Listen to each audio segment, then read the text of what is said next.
Welcome to the SGV Master Key, a show where you will hear personal stories of triumph over failures and how others successfully navigated the unique landscape that is the San Gabriel Valley. What makes us different?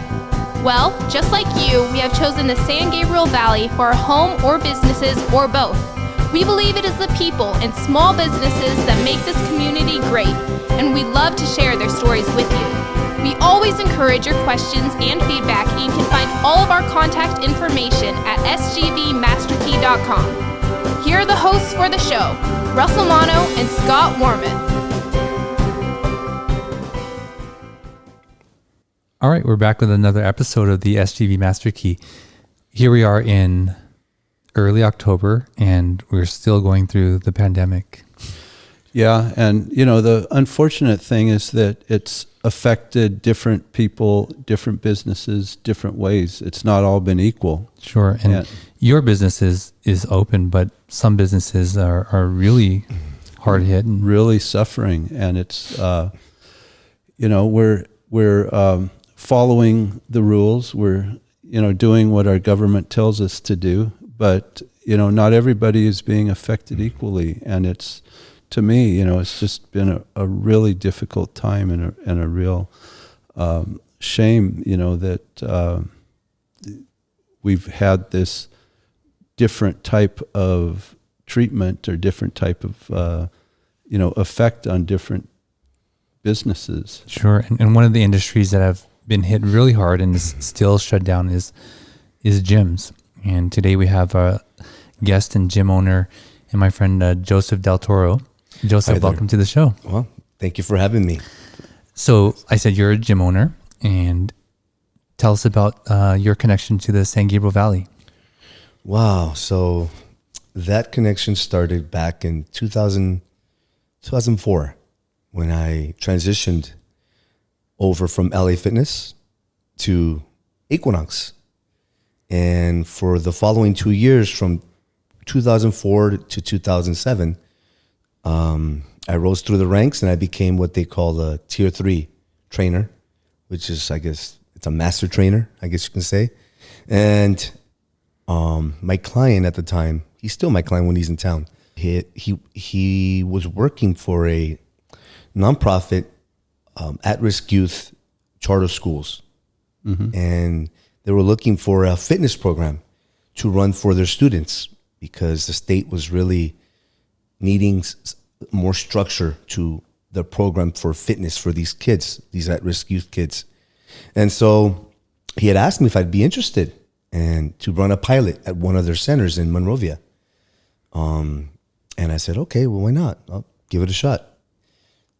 So long story short, it all worked out. Where were you at the time? I was at Equinox. Not in the San Gabriel Valley. I was here. I was living in the San Gabriel Valley, and I was working out of the Equinox here in Pasadena. Uh-huh. As a matter of fact, it's their very first one in the West Coast, down in Old Town. Yeah, it's over. It's in the Paseo, to be precise. Yeah. Okay. Yeah. And so he brought upon this opportunity for me, and I took it. And the pilot was a success. The teachers loved it. The students loved it. They loved the fact that it wasn't your typical just PE class, whatever that is, right? They liked the structure. And from 2007 to 2008, they had at the time, they're a lot bigger now. At the time, they had over 25 centers for their students. These are all kids that are no longer able to go to their high schools. They're troubled kids. They're at-risk youth. And so their last chance are these charter schools. And it probably meant a lot to them that they had this physical fitness program. It completely changed them. Of course, it's not, there's a lot more to it than that. There's other challenges that come about, especially growing up as a teenager and then you're at risk. So you have all these challenges, but definitely integrating fitness into their program, their schooling, really helped them with their confidence and what comes with working out, as you already know. But also it helped them with their relationship with their teachers.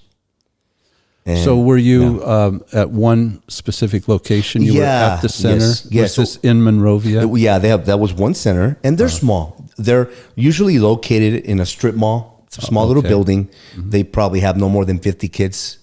And I wanted to engage the teacher as much as possible with the students.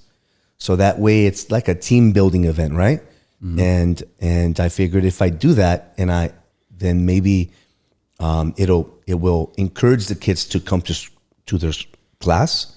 It'll improve their communication with their teacher, and just have a better outlook at school, since they're on the fringes of going the other they route. could easily go another direction. So it worked out, and eventually they rolled me out into these other centers throughout all of Southern California. There were times where I'd be driving to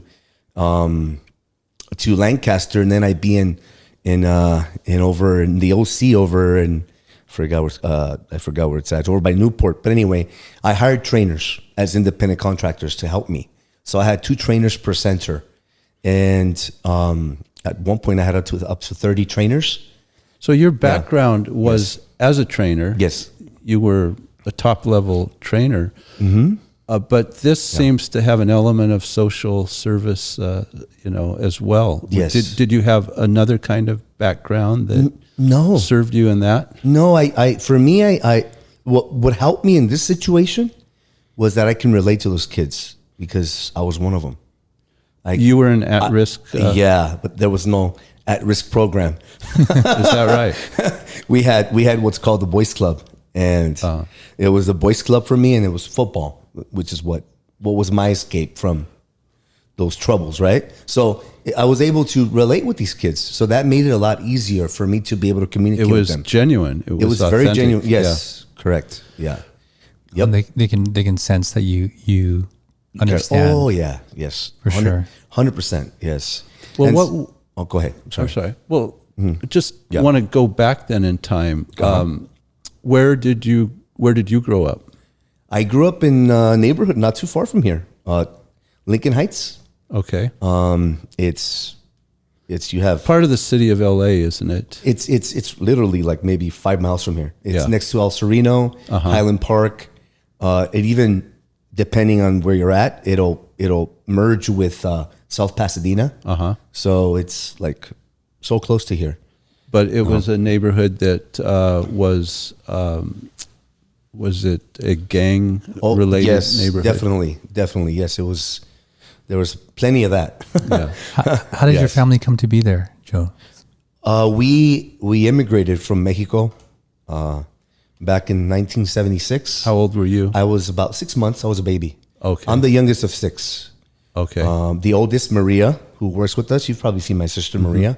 She's 10. She was 10 at the time. I was 6 months. And then in between both of us, there's 4 more kids. So there's 6 of us, 3 boys and 3 girls. And so, my mother, she Your came on her family own. still in that area? We're scattered now. I mean, we're, Highland Park, the OC. My brother just recently moved back to Mexico. He's retired there. He took an early retirement. And we're most of us are close by. And so, we immigrated back in 1976. My dad was already here working. And my mother came on her own with 6 little How did they know Highland Park or I'm sorry, the area? Oh, that's a good question. Yeah. Lincoln Heights. Well, we moved into an apartment complex in El Sereno. And it was all 6 of us in a 1-bedroom apartment. Oh, and then in a 1-bedroom. Yeah, a 1-bedroom. Wow. Yeah. I was, and then when I was like 4 years old, and I remember 4 years old, we moved. It got really bad up there. It's a part of El Sereno that's called the Highlands, and it got really bad with gangs, really bad. So we ended up moving out of there when I was 4 years old, and we ended up in Lincoln Heights. It was my brother's, my dad's brother's home, who he made it available for us and charged us very reasonable rent. And we actually ended up in an actual home. It was a 2-bedroom, better than a 1-bedroom apartment. And you had a yard. We had a yard, front yard, backyard. Yeah. You know, and that's where I did most of my growing up. Yes. What do you remember most about growing up in Lincoln Heights? Man, those hills, man. Those hills. Playing rock fights, hide and seek, even though I got my butt kicked by my mother, but but yeah, it's just, you know, it's just the freedom that comes with just exploring and just going up in the hills and playing with the neighborhood kids and, you know, all of that. You had that freedom. You had that opportunity to just kind of go out. Yeah, even though it got me into trouble. I understand now, like, who wants their kids to be up in the hills, right? But yeah, thankfully it was a lot of fun.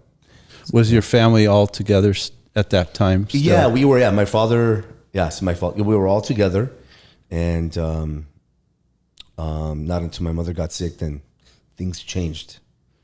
What was that? I was, I think I was around 10 years old when we started to notice some problems with her, and then it got progressively worse. We ended up, since we were immigrants at the time and we weren't legal, we couldn't really take advantage of Services. the services. Where my mother was just way too scared, so we ended up sending her to Mexico, and her sisters and brother-in-law, they're doctors, and they wanted to help her. Long story short, she had an autoimmune disease called scleroderma. It's a disease of the blood, and it really, I mean, it just wreaks a havoc to your immune system, and it just slowly just deteriorates you. And so she unfortunately passed away when I was 14 years old. Oh, She came back. I'm sorry. And Yeah. no, thank you. It's okay. She came back, lasted about a month. When she came back from Mexico, and then she was gone. Yeah. Wow, so you didn't see her for 4 years, and then she came back. Actually, I would go. Well, when did we send her? Doctors did see her here, and they didn't know how to properly diagnose her. They misdiagnosed her, and they gave her some really bad drugs that made it worse for her. So that propelled us to make the move to send her to Mexico for a couple of years. She was there for a couple of years, and then the last month of her life, she decided to come back, and she knew that it was in the air. Yeah. Well, She what wanted to was be with that her like kids. for you? Yeah. You said things changed. When did things change? After she left, or after she came back? You know, or- it's okay. That's a very good question. When she left, being that I was the youngest, my brother's teacher, he was attending Glendale Community College at the time, my brother Charlie, and he developed a very great relationship with one of his teachers. I met her. Her name is Beverly Russ. She offered me, spoke to my mother, spoke to my parents, and offered to take me in to here in Glendale. And so I ended up going to Glendale Junior High School for a couple of years of my life. She took you in to live with her. To live with her. Wow. Yes. My brother was living with her as well. And it was a great experience. Great experience. And that lasted about 2 years. She ended up moving to Texas with her new husband. I moved with my brother. After my mom passed away, I moved with my brother. I started my ninth grade year at Lincoln High School, where I played football, and yeah, that was that phase of my life. You had mentioned Yeah. you were at risk. Yes, What did you participate Okay. in? You ask all the right questions. Yeah, Once my mother passed away, I became a very rebellious kid. My brothers, and even Beverly Russ, the woman that took me in, she had a hard time. She had a somewhat of a hard time taking me in, or meaning like handling me. Not that I was disrespectful. I wasn't like bad mouthing them or cussing at them. I was more passive aggressive. Like I wouldn't listen, and I would do things. I would not come home when I needed to come home as a 14-year-old kid, 13-year-old kid. And then when my mom after my mom passed away, I'd run away from home, or I get into a fight with my sisters or my brothers, and I end up at my friend's house. And so I bounced around a lot from like the age of 14 till like 19 years old. I didn't really have any stability. Did you graduate from high school? I did not. Yeah. So what happened then in your life? I was living with different families, and what kept me going to school, honestly, was just football. That's it. Because once football was over, I had no reason to go back to school. And that's when I decided to drop out. I was so far behind with my credits. There's credits, I'm not sure what they call them now. And I was just so far behind, I decided to... So what was it about football? Did you have a coach that meant a lot to you, or were you... What position did you play? I played. Did you get notoriety? Did you get attention? I was pretty good. Yeah. I was pretty good because I was thinking of going to Glendale High School. Beverly wanted me to go to Glendale High School, but the coaches were like, "No, we want him in Lincoln," because I had been playing Pop Warner football, and I was pretty good. What was your position? I was a running back. Yeah.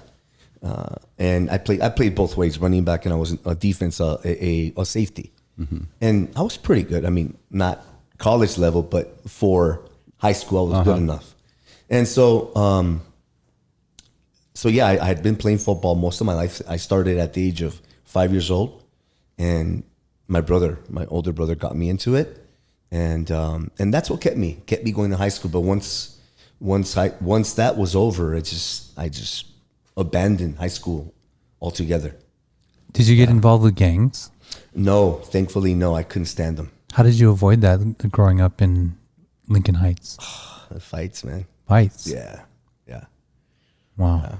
You were pretty feisty, strong? No, actually, no. I've always been level-headed. But, when you get called out, or that's how it is in those neighborhoods, Yeah. So you're 19. Yeah. I'm 19 years old, yes. Then what happens in your life? Well, I start, I'm out of high school. I'm selling nutritional products, like actual nutritional products, to bodybuilders. I would steal them from different stores, and then I'd resell them, and that's how I made a living for a couple of years. Wow. Yeah, I was selling like weight gainers, protein powders, and you name it, to like different bodybuilders, because being a bodybuilder, as you know, it's very expensive. You have to buy all these supplements, and I just found a way to so not something I'm proud of, but that's just how I was making a living. Yeah. So you were an active bodybuilder yourself? No, but I've always loved to work out. Mm-hmm. That's just always been part of me. It's natural for me to work out. Working out at a gym, or did you have an organized workout system? Not necessarily organized, but at the time I was working out at when I was a teenager. I worked out often at the old jail in Highland Park. It's an old prison that was converted into a gym, and I'd pay them $5 and a month, or I think it was $10 a month, and I'd go there with my friends, and we'd work out. Right at the roof. This is in the era of like the 80s movies where, there's Rocky. Colors. They use those sites. Exactly. Well, I was referring more towards like the movies where you would see the training montage, right? That's People right. working out and building their body up. Yeah, that's right. So then how did you get into training? So fast forward from 19, all the way. Okay, from 19 years old, I had a breakdown. I finally had a breakdown, and I had to go to therapy and what have you. And that, along with my mother's death, was one of the worst, scariest parts of my life that I've ever experienced, because that was the one time that I was contemplating suicide. When I went through that phase after, like I was 20 years old. So And I went through a mental break. A breakdown. A mental breakdown. Mental breakdown, yeah. Was there some immediate traumatic cause of it, or was it something I was developed over time? Started when I was 14. My mom passed away, and I was on this self-destructive path slowly. I would experiment with many drugs, and I abused one of them, and that's what led me to that mental breakdown. I was abusing it. It wasn't an addiction. It was mind-altering drugs, and that provoked a chemical imbalance in my brain. And was it then a governmental, you were in a program or something? For my therapy? Yeah. It was a government run therapist. It was a psychiatrist, psychologist. I forget her name, but she was an intern, so she was like new to the game, and but it was good enough for me because Did it help you? It did. It helped me. It completely helped me. It really did. It helped me, but it was 3 or 4 months of hell. Hell. I wouldn't wish it on my worst enemy. No. Were you in a facility or? No. My sister Maria took time off of work. She took time off of work because I was, You needed the help. I needed the help. I just couldn't stop. I couldn't stop my mind racing.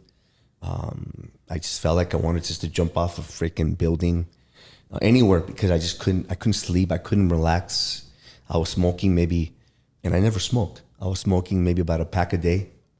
Wow. I just was just a wreck. Yeah. So your sister Maria helped you, and did you interact with your other family members much? They would come visit me, but I completely detached myself from all my friends. I just couldn't. You probably needed to do that, or? Yeah, I would never blame them because it was never forced upon me. I just have a very curious mind, and so I did it for myself. I needed to stay away from people until I got a hold of this. And once I was able to get my sleep patterns normal again, once my sleeping came back, I was able to calm my brain, and I decided to go back to Pasadena City College back when I was 20 years old. I decided to go there. Yeah. When Eddie Van Halen was there? Actually, no. Rest in peace, Eddie Van Halen. Yes. After I was able to get my life back in order, I made a complete shift. I had long hair at the time. Nothing against long hair, but I figured, okay, if I'm going to change, I have to. This is symbolic for me. You were cut it off. What, 20? I was at that time. I was about 20, 21 years old, around there. Yeah. Okay. Yes. That's tough for anybody to go through, let alone a young 20-year-old. So, when did you start to know that you were coming out of that? My sleeping came back, and I started to investigate more about spirituality, about meditating, and about philosophy. Like, since I was at home, and diving into that really helped me to better understand what was happening in my head. How did you learn or get exposed to those concepts? Are you guys familiar with Joseph Campbell? Yeah. He had in the 80s. Him and Bill Moyers, the interviewer. PBS, yeah. Yes, PBS. They ran a show called The Power of Myth. It was like 6 hours worth, and maybe it was meant to be coincidence. I don't know. I was in bed and I just happened to turn on the TV, and there it was. the first episode, and he's interviewing him, and I was just so Just struck by it. I called, I paid for the DVDs, and I watched the whole series, and from that point on, it was just like I started to look into different cultural mysticism backgrounds from Zen Buddhism to Hinduism, the Sufis, which is a mystical side of Islam. Right. Without getting too much into it, but yeah, I was diving more into that, and that really Were you helped me. studying that at PCC then? Or? No, I did it on my own. It's what interests me. Yeah. Yeah. I mean, you just had a real interest in that, and you were digging into everything you could. Exactly, and I saw the benefits, how it was helping me as a human being and as a person. How was it helping you? It was getting your mind in order, discipline? and better able to recognize and understand what it means to have an ego, what an ego really means. And so, what is an ego, and what does it mean? oh wow, well, we all have an ego, right? It's there for a reason, but oftentimes it ends up being our worst enemy if we don't have awareness of it and of its temptations. So yeah, but it's when used correctly, you can use that as a tool to help you. Yeah. So how long of a journey was this for you? Going through this. It was about 3-4 months, and then I decided to go back to college. At PCC, I hadn't graduated yet, but I figured, okay, I'm just gonna take the GED, take the test, but I want to try college, and that's when I started diving into sound design and audio recording and all that. It's still some of my passion, but it's still now going to be integrated to what I'm doing. But that right there is my first love, is sound design, working with synthesizers, recording music. Not necessarily creating music, but just mixing music and what have you. And I that was the driving force for me going back to school. And did you study that for? I studied formally? It for about 1.5 years. I took a class in sound design and recording at PCC, and then I ended up getting a job as a vault and delivery guy for a post-production studio in Hollywood called Hollywood Digital, where they do all the post sound engineering and sound effects for movies, TV shows, and I got a job in the vault there, and I ended up dropping out again of college because I figured, I realized that at least in that industry, in that industry, you got to work your way up. I mean, yes, it's great to have a master's or in sound design and recording, but you still got to work your way up in that industry. And so I figured I'm just gonna do it this way. And that's a whole new journey to get into as well. Your experience in sound design and that industry. Can we go into that right now? Sure. Or, absolutely, yes. Yeah. I hope I'm not taking too much time. That's something that I do know about Joe, is that I see that spark in him that, as from what we do, we have to see what motivates people. And when he's talking about music, you see that spark for sure. Yes. It's still in me. It's just now that I have more responsibility, it's made it somewhat difficult to really balance my time, but definitely I will be merging it with what I'm doing with the business. Yes. Well, so right now you own a gym. Yes. It's a private gym, and obviously you're sort of hamstrung by COVID regulations right now, but where is your gym located, and how does it operate? I know you have private trainers that work there, but why don't We're you talk located about in it? East Pasadena. The name is Matador Performance Center, and we appeal to personal trainers. We provide the environment and for them to operate their business with complete immunity and we've been doing that since 2009.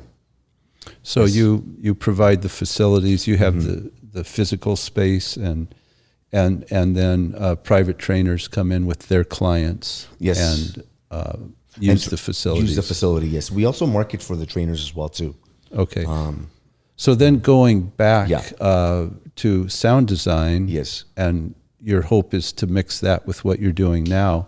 But what was your experience in sound design? We were back at the stage where you had just dropped out of college again, and you were working for a Hollywood firm. I was working for them, and they were, my manager at the time was, he had given me some inside scoop that they were going to be closing that facility down. And he had asked me, if you know of a place to go, I suggest you start looking. So I did. I started looking, and I found this other, which was even a better job, still in the vault, but one step closer to becoming a sound design engineer, post-production, where you...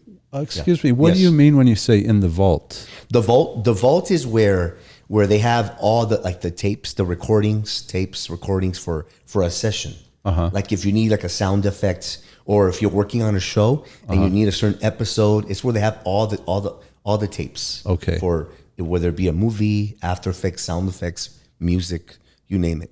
I made sure that I organized everything. When something new came in, when new reels came in, I would have to check them in, catalog them, and put them away. Yeah.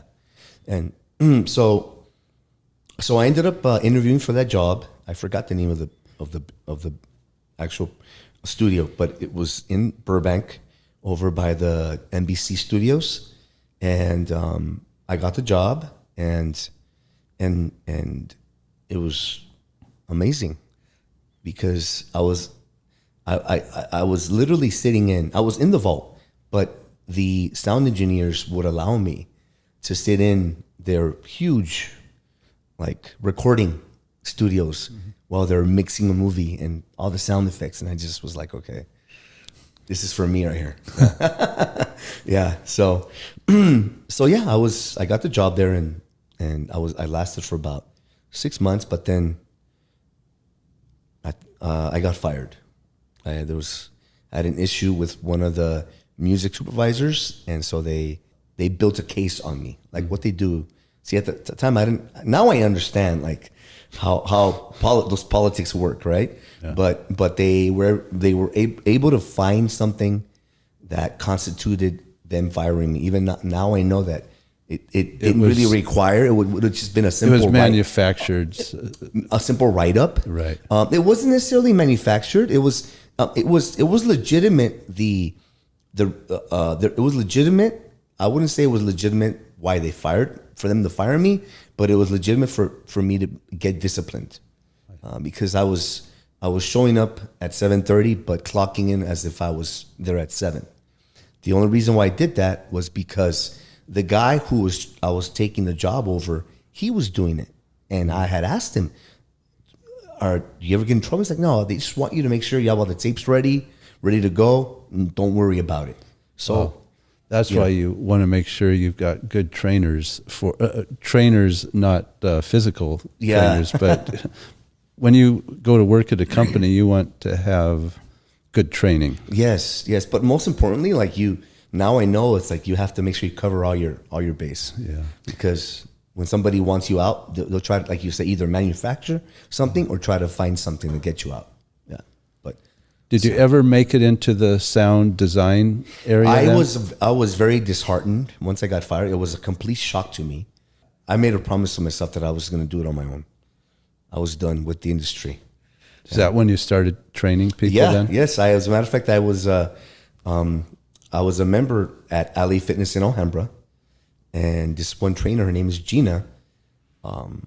She convinced me to become a trainer. This was back in 2001-ish, around there. The Main Street one. Yes. The dungeon. The dungeon. Exactly, Russell. Yes. So that's where I became a trainer. I figured, oh, what the heck? I like to work out. What the heck? And look at me now. So Yeah. So how did you go from LA Fitness to Equinox? My brother tipped me off to Equinox when they opened up back in 2002 or 3. It was the very first Equinox in the whole West Coast. I'm not sure if you know, but Equinox is a New York-based fitness chain, high-end fitness chain, and they were planning on expanding to the West Coast. So their test run was in Paseo, here in Pasadena, at the Paseo. And so I figured, okay, when I took a tour, I spoke to the managers, and I loved the pay. The pay was amazing, and I loved how they offered continuing education to their trainers, and it felt right. So it felt right for me to make the transition. Yeah. At a facility like that, you're a full-time employee. Is that how it works? Not necessarily. Yeah, it's kind of tricky how okay. Because being that it's, they're corporate. You have payroll taxes. They always made it so that they wouldn't have to pay us. I see. Like give us benefits. I mean, typical, right? The original gig economy, maybe. Yeah, right. And so I was there at Equinox for about 3 or 4 years until 2007 when my client offered me that opportunity to work with the at-risk nonprofit. Nonprofit, that's right. So how did you go from that to opening up Matador? So then 2008 happens, and if you guys remember 2008, Meaning the meltdown, financial meltdown. Yes, and being that my service was not a, I guess, necessity. It's a luxury. It's a luxury. So it's unfortunate. It's backwards. But anyway, that's a whole nother conversation. The nonprofit charter school, they don't do contracts. And so they cut my program. In 2008, they cut it. And then I had to discuss, approach the teachers. And it was a very tough time for me. Yeah. Because it was a very good program, and I saw the change. I personally saw the change. Yes, I was making money, but it was, what's wrong with that? If you're causing change in people's lives. So that was a very meaningful time for you. Definitely, yes. Yeah, but that's where it helped me build a lot of character. It abruptly came to an end. To an end, yes. So then here I am with no job. I was a trainer still. I still had my clients at this small studio here in Pasadena. And that's when Attila at the time was training with me at that gym. And he's like, why don't you open your own gym? He was like, just do it. I'm like, really? And sure enough, I decided to take the plunge in early 2009. I started to look into it. I got a commercial real estate agent. I don't know what the hell I was doing. And I decided that's when, in 2009 of July, is when I opened what is now Matador Performance Center. But at that time, it was called Personal Training by Design. So yeah. Yes. Let's get into that, because I want to know more about how that grew. But let's take a quick break, and we'll be right back. All right. The legal process can be intimidating. You don't know where to start, and you're unsure of what to expect. The attorneys and staff at the law offices of Scott Warmoth have been serving the San Gabriel Valley for over 35 years, helping people just like you navigate through the legal process and ensuring you're treated fairly. You can find them at law888.com or call 626-282-6868. That's 626-282-6868. All right, we're back with Joseph. So you're still at Equinox. Attila put this bug in your ear to open your own gym, and you did. So what was that like, the journey of finding a space and creating something from nothing? It was since I had already had already been working with trainers, and I had a big responsibility.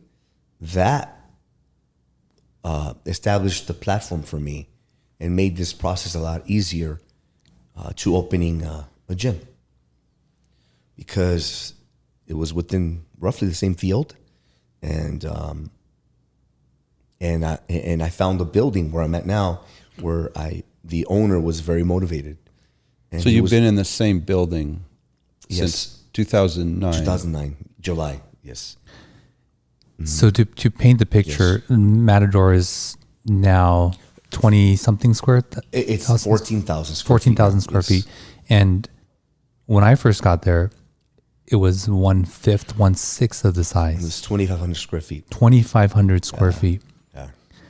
I always tell this story with people when I first met Joseph and I was bringing my clients there. These clients were coming from a 45,000 square foot facility that had a pool, an entire floor of cardio deck, a sauna, showers, all of that.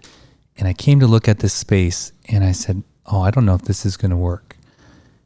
And I remember having the conversation with Joseph, and he's like, Russell, they come for you. They don't come for the gym. And I was like, that's a hard sell right at that time. But I was like, okay, let's try it. And, more than a decade later, the gym has grown to an unbelievable size. Right? 5 times. Yes, What 5 it times. was. And that's my lucky number, 5. Is it? That's my number, yes. Well, I see why. So before we go on to the growth of the gym, you brought something with you today. Oh, yes. So this is, as you requested, you had asked me to bring something that is of significance and important to me, and I brought my mother's rosary. Oh, okay.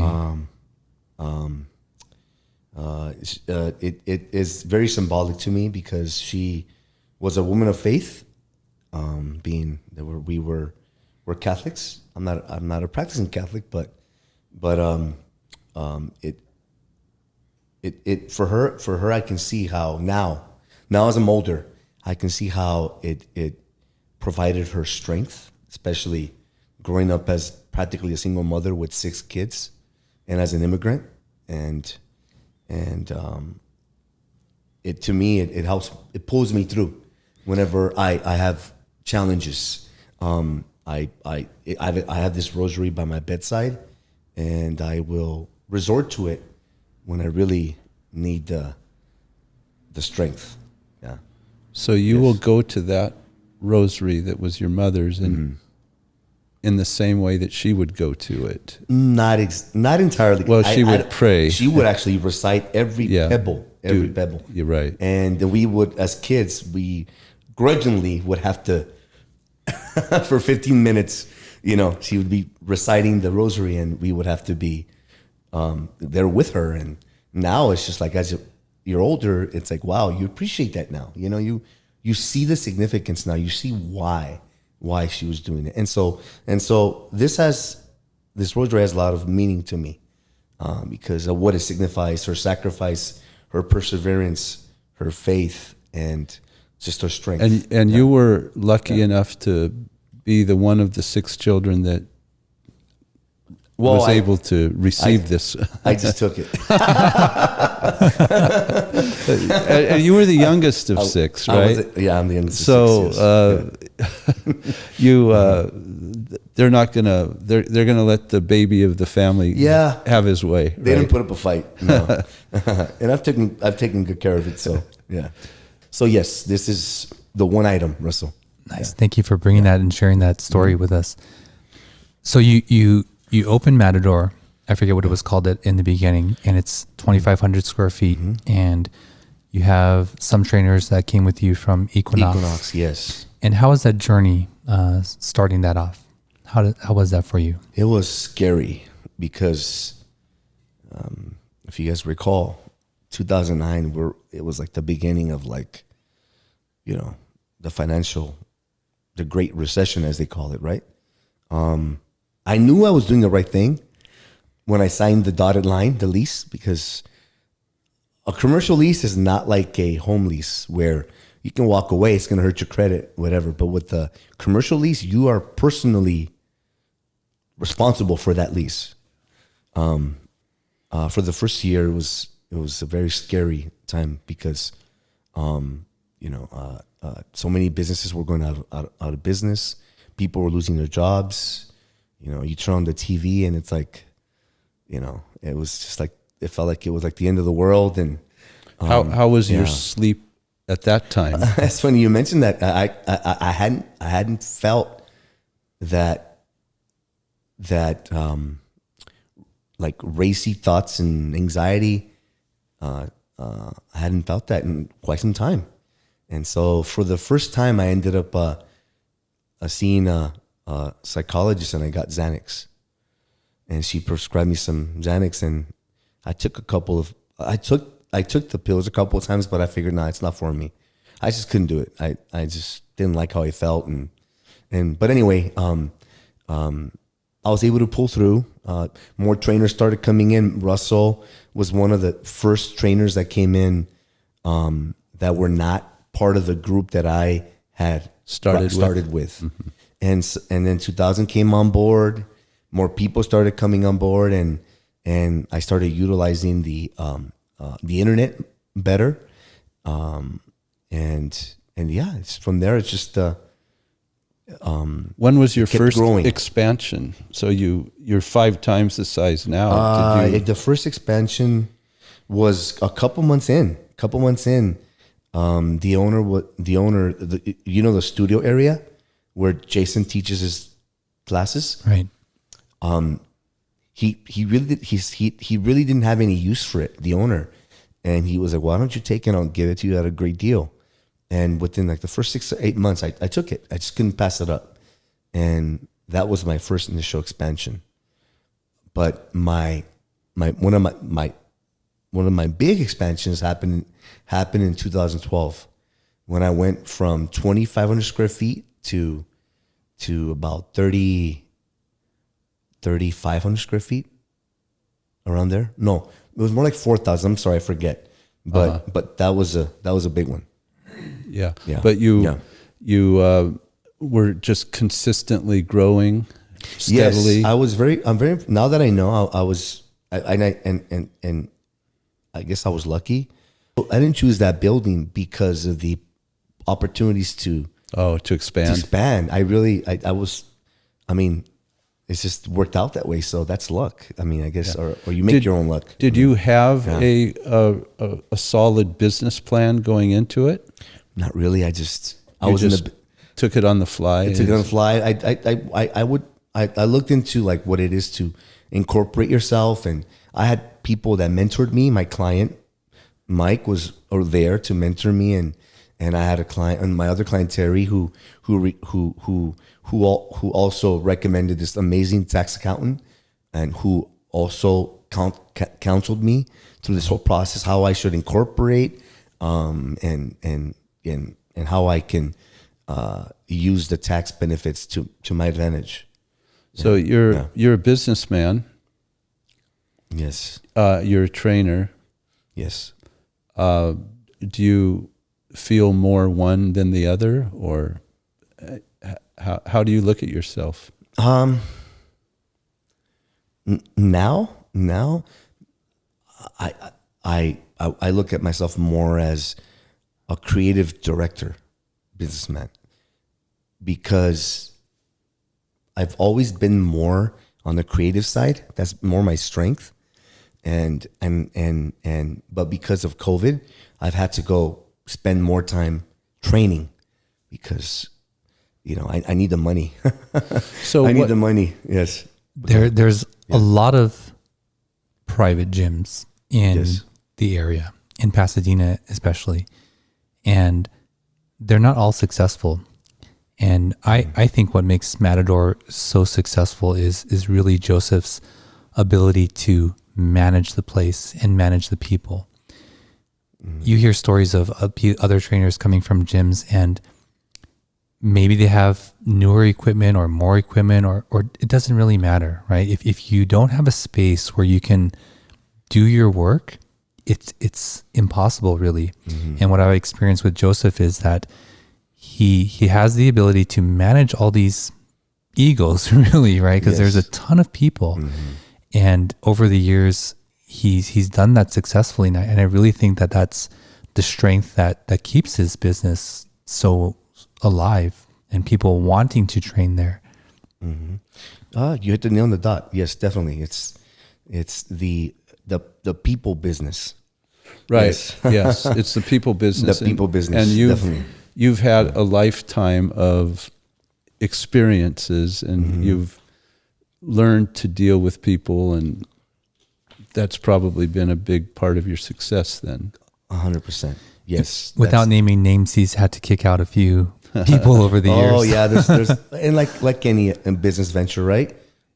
You're always gonna have some bumps in the road. You're gonna have some bad apples that come your way, and you just have to manage your ego, so that way you don't allow that to change you for the worse. Well, going back, you had mentioned ego. This was a big learning point in your life. Definitely. Ego and how to manage it, Yes. and how to use it productively. Yes. Yeah, I can't imagine, even in a corporate setting, let's say a manager would have to manage 10, 20 people, maybe. You've got a lot of people to manage. How many trainers? Prior COVID, we were at 90. Wow. 90 trainers. And now we've lost 40% of them. Right. How many are coming back? Who knows? Yeah. So How do you work sound design into running a gym, and how much of that are you free to talk about? Or, absolutely. I for the last 4 years, I've been attending a private lesson with a sound with a producer, like a music producer who knows the software that I use, which is from Apple, Logic. It's called Logic, and I had been attending his private one-on-one sessions twice a month for the last 4 years, and he has mainly showed me the technicalities of how to work this software, because software can be very confusing, and he's I haven't attended his class since COVID happened, but I do plan to go back. And I actually have some ideas that I want to incorporate, which is why when you ask me, how do I see myself more as a trainer or as a businessman, I'm more,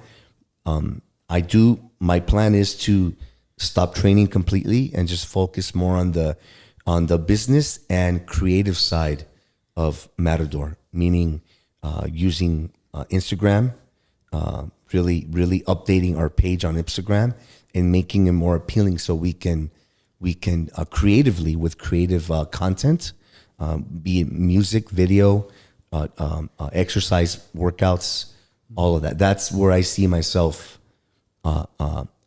eventually going that direction. Yes, and integrating the music with all that. Yeah. Yeah, his model and business model is really successful, but without Joseph, people have actually tried to just copy it and build something similar and invite people, but it doesn't work, because what matters is that the people can train successfully there, and it just doesn't happen everywhere. Management is a fluid thing, and being a good manager is not something you learn in a book. It's something that a person just has to have this feel for people. That's and right. Know how to work with people and yes, it really motivate and so on. Yeah, definitely, and it really gives new meaning to picking your battles. Yes. Right. So there's plenty of that. Yeah. Plenty of that. So.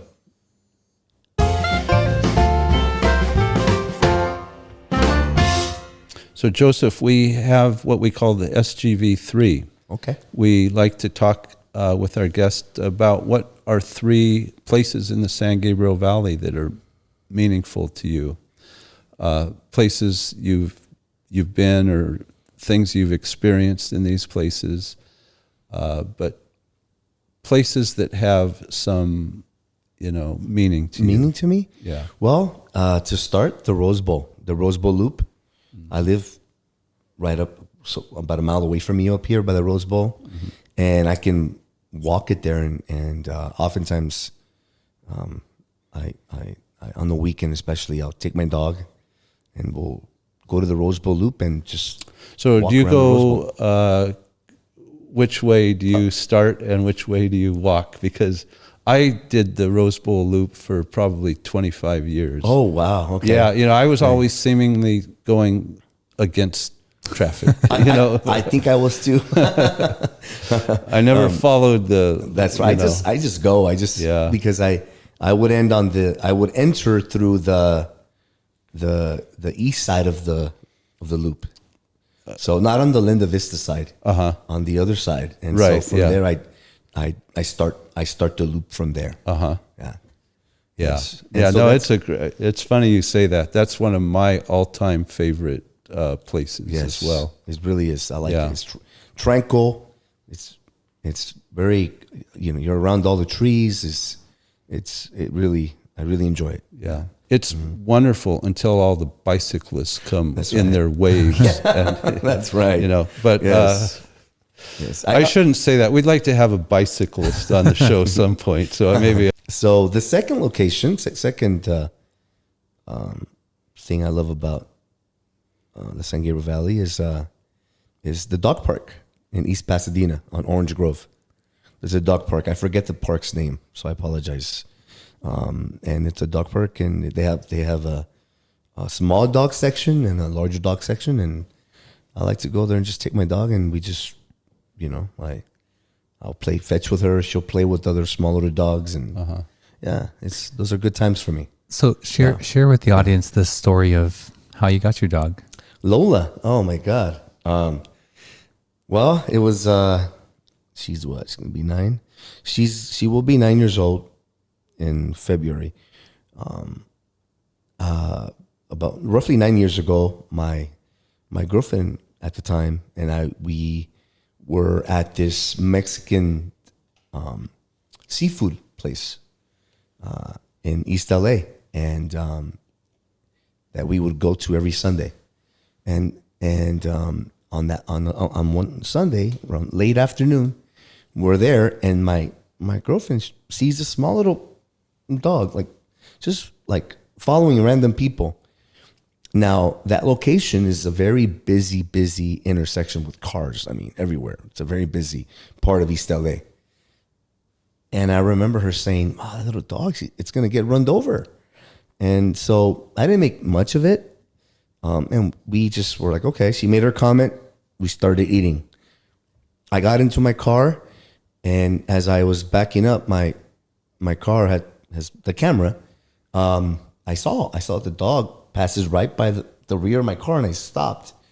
And I'm like, oh, I almost hit that little dog. And I remember, when I stopped, I looked at it, and I'm just looking at it, and it's like the poor dog is following random people, just like random people following random people. And within that moment, my girlfriend says, why don't we just pick it up? We'll take it to Pasadena. Their Humane Society is amazing. We'll just say we found it in Pasadena. You can't say you found it in. Oh, you know what I'm saying? And so I'm like, okay, so how am I going to get it? She says, well, do what you can. I'm like, all right. So I got off the car, and the dog was maybe about 50 yards away, and I whistled, and it turned around, and it came running towards me. And then it just stopped like maybe 3 feet away. It's sitting, and it's like wagging its tail, and she's all dirty. And so then I picked her up, and she squealed, and she started to pee and all that. And I just allowed her to pee. And then I had my girlfriend go into the back seat, and she took the dog. We took it to the Humane Society in Pasadena, but for some reason they were closed. We couldn't get an answer, and I was like, okay, so what do we do now? And so we were like, okay, why don't we just take it home, and Monday morning, before I go to the gym, I'll take it to the Humane Society. Well, after we gave that dog a bath, That Monday never came. Yeah, so Stole your heart, huh? yeah, it was meant to be. Yes, it was meant to be. Yeah, That's great. definitely, yes. And what's the third place? Third place, there's this Mexican restaurant called Maestro here on Union between Fair Oaks and no, it's Raymond and Arroyo. It's a hole in the wall, but it's really nice. It's I like how they modernize certain Mexican dishes. And I prior to COVID, I'd go there about once a month. Is it still open? Do they have outdoor seating or? No, I've driven by and I'm like nothing. Oh, well, I hope I hope makes the I hope cut. so. You know, Yeah, I hope so. At the end of all of this. I really do, because it's a really good place. Yes, it's really good. Yeah. Wow. Yeah. Yes. Well, that's great. Yeah, it's just a wonderful neighborhood. That's the Old Town area as well. Yes, it is. A lot of history. Yes. Definitely. Pasadena's full of history. Yeah. Yeah, a great place. So this is a challenging time for you and the gym. Hopefully you're going to come out of this and still thrive and be successful. For, this show may come out sometime in January. So if people are listening and they want to get in touch with you or train at your facility, how can they get in touch with you?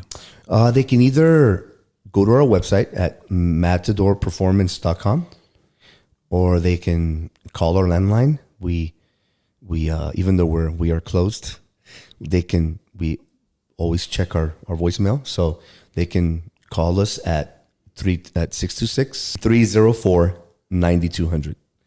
Yes. Well, hopefully it will be, by the time the show is broadcast, you'll be open. Yes.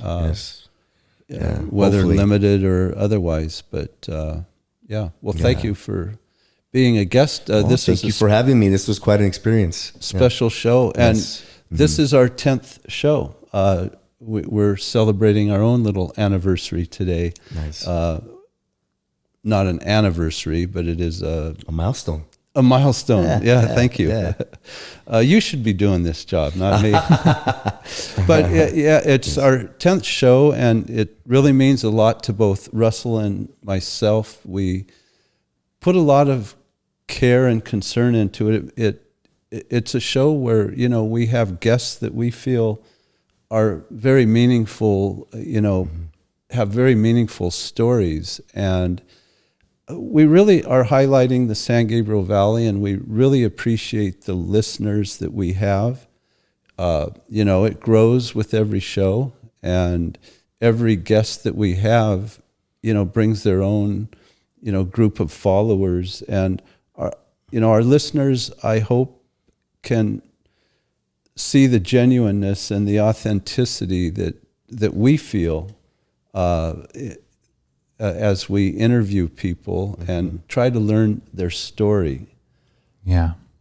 Definitely. Joseph, thank you so much for sharing your story and many of those really vulnerable parts of it. That's really touching, and I'm sure the realness of your story connects with the listeners.